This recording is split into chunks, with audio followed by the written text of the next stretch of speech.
The Great Outdoors is sponsored by Par Lumber. Go where the builders go.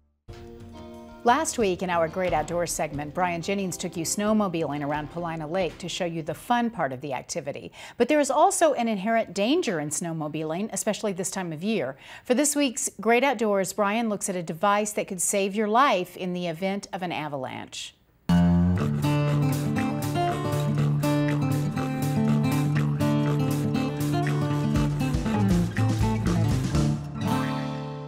Since 2010, there have been 2 snowmobile fatalities near Paulina Peak, both avalanche related. Karen Brown, who owns and operates the Paulina Lake Lodge, lost her son, Kyle James Thomas, 4 years ago.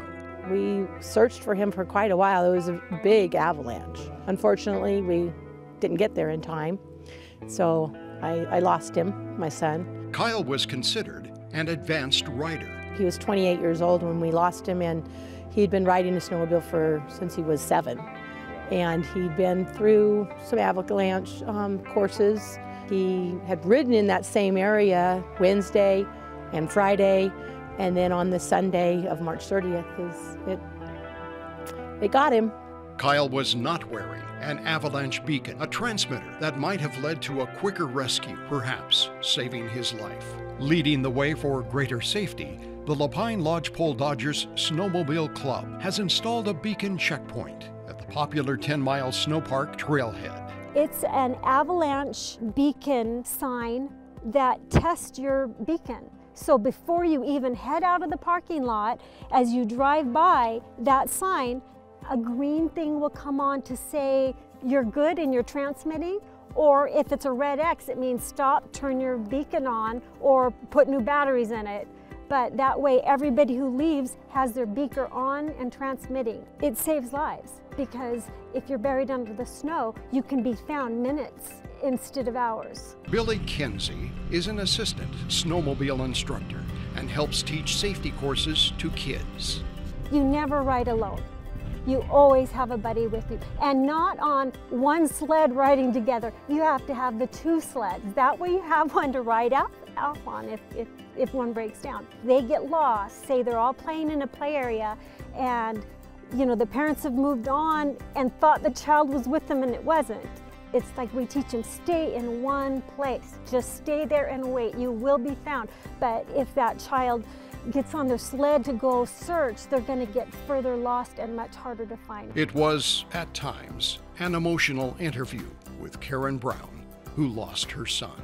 It affected a lot of the people in our club and my friends, his friends who have children, who we all still are avid snowmobilers. I would never give it up because that was my son's passion. He loved it. Now we have the sign down here with what to do about an avalanche and what the safety precautions are. So yes, I believe it has, and it's unfortunate you have to maybe lose a life in order to save many. Hopefully that will help save somebody else. Although Karen rides in the backcountry, she avoids the area where Kyle was killed. We don't want to stop because he would not want us to.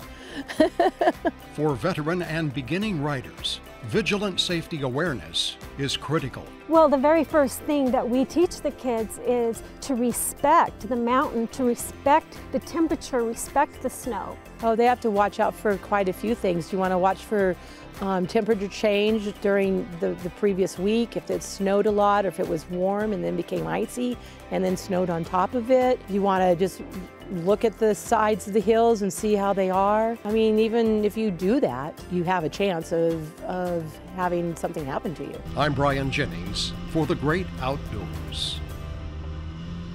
Thanks, Brian, for that report, and a special thanks to our Great Outdoors sponsor, Par Lumber, for giving us the time and resources to explore the lakes, rivers, and mountains across our beautiful state every Wednesday night on Central Oregon Daily. We'll be right back.